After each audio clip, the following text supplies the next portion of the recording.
ग्रामीण रुग्णालय अहमदपूर येथे सेवा कुंड देणं समाजाचं नातं विश्वासाचं या संस्थेचा बोर्ड गेल्या अनेक महिन्यांपासून लावलेला आहे। सेवा कुंड देणं समाजाचं नातं विश्वासाचं येथे शुद्ध पिण्याच्या पाण्याची व्यवस्था असा फलक दिमाखात लावण्यात आलाय, पण या सेवा कुंडच गायब असून या कुंडात ग्रामीण रुग्णालयातील सिक्युरिटी गार्डचा पलंग दिसतो। आता जनसामान्यांना पडलेला प्रश्न, हा सेवा कुंड आहे का सिक्युरिटी गार्डचं निवासस्थान? यात एक दोन पाण्याचे जार रिकामेच आहेत। 41 डिग्री तापमान गेल्या महिनाभरापासून अहमदपुरात आहे। सेवा कुंडाचं पाणी गायब असल्याची माहिती समोर येत आहे। हा सेवा कुंड डॉक्टर अनिल गायकवाड स्वखर्चातून चालवतात का याची बिलं ऑडिट केली जातात, हाही एक प्रश्नच आहे।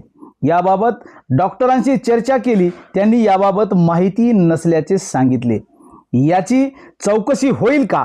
हा कुंड असाच कोरडा का आहे का फक्त बॅनरबाजी? पाहूया पुढील भागात। तोपर्यंत पाहत रहा जय हिंद न्यूज मराठी। जय हिंद न्यूज मराठी।